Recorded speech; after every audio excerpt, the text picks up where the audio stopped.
ya wakulima, wafugaji, wavuvi, wafanyabiashara, wafanyakazi wa sekta za umma na binafsi na hata wanasiasa. Kwa kuiunga mkono serikali, Watanzania tumeendelea kudhihirisha uungwana wetu, hususan kwa kudumisha amani, mshikamano, kuchapa kazi kwa bidii na kwa moyo wa uzalendo. Mheshimiwa Spika, kwa umuhimu wa kipekee niwashukuru viongozi wenzangu wote wa serikali tulioshirikiana katika kipindi cha miaka 4. Namshukuru sana Mheshimiwa Dr. Philip Isdori Mpango, Makamu wa Rais wa Jamhuri ya Muungano wa Tanzania, kwa ushauri na ushirikiano alionipa katika kutekeleza majukumu yangu. Namshukuru pia Mheshimiwa Dr. Hussein Ali Mwinyi, Rais wa Zanzibar na Mwenyekiti wa Baraza la Mapinduzi, na viongozi wengine wa SMZ kwa ushauri na ushirikiano walionipa. Vile vile namshukuru na kumpongeza kwa dhati Mheshimiwa Kassim Majaliwa.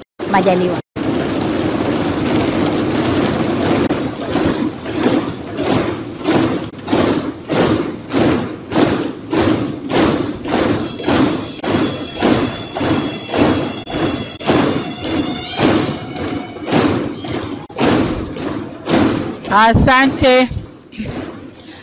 Namshukuru Mheshimiwa Waziri Mkuu kwa hekima, unyenyekevu na uchapakazi mzuri.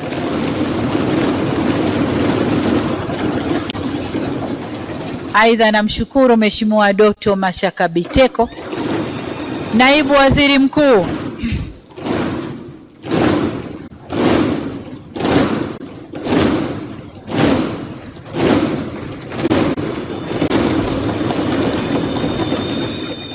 namshukuru kwa kumsaidia Waziri Mkuu na kwa usimamizi wake katika sekta ya nishati. Nyote asanteni sana.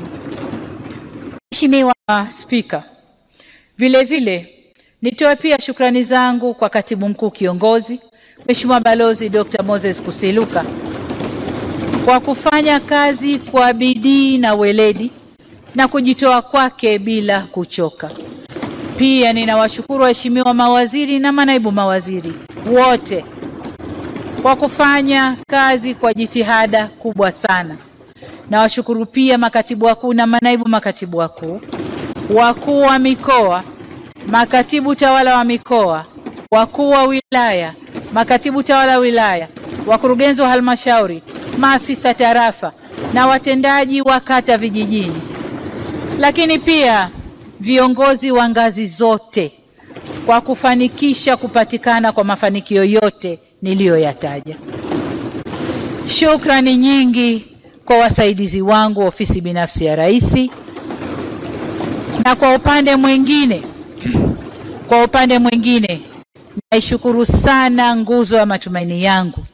Hakika bila maliwazo kutoka familia yangu kazi hii isingekuwa nyepesi.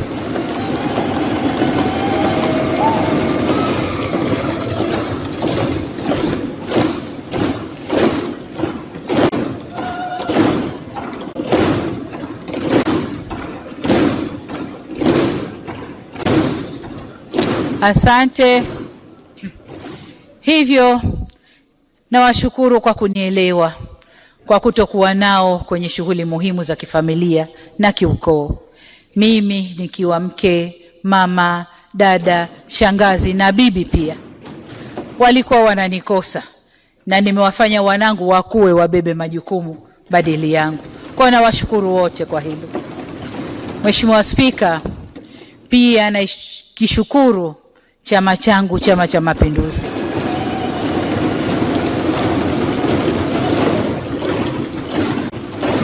CCM.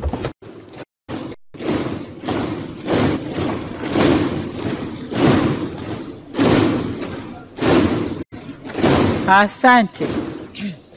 Nakishukuru kwa kusimamia vyema serikali na kuhakikisha ilani ya uchaguzi ya mwaka 2025 inatekelezwa ipasavyo.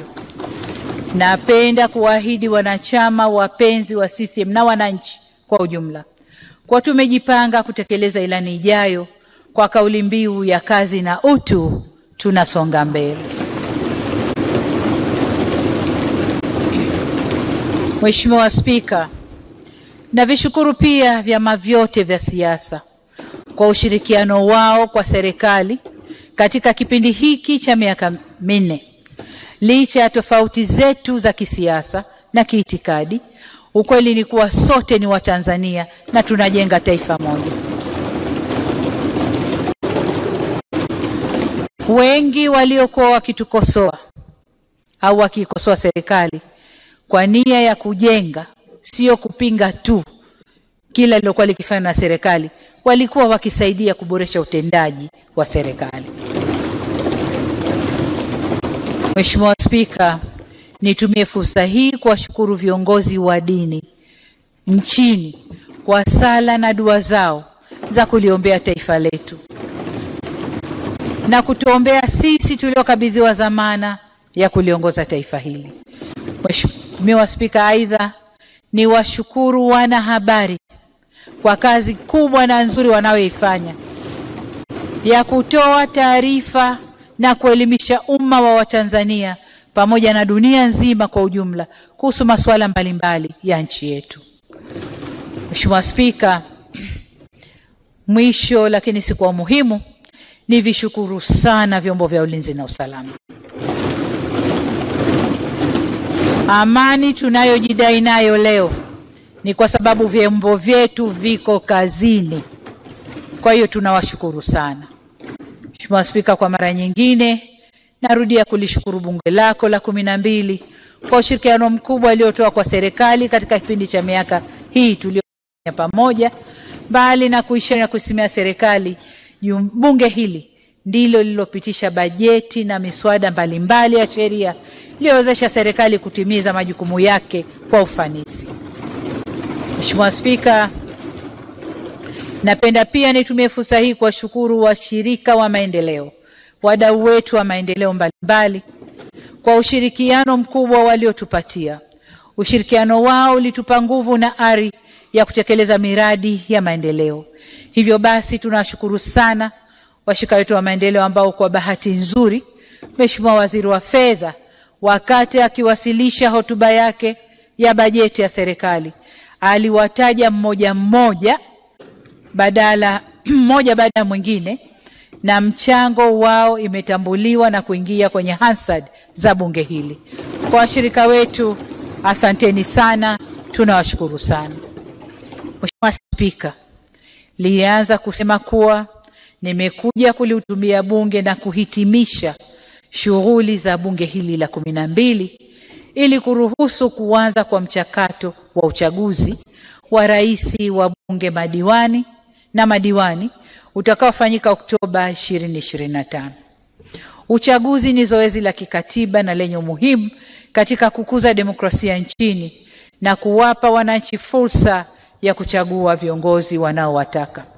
Katika hilo, natambua kuwa baadhi yenu hapa mmeonyesha nia kwa nia tena nafasi zenu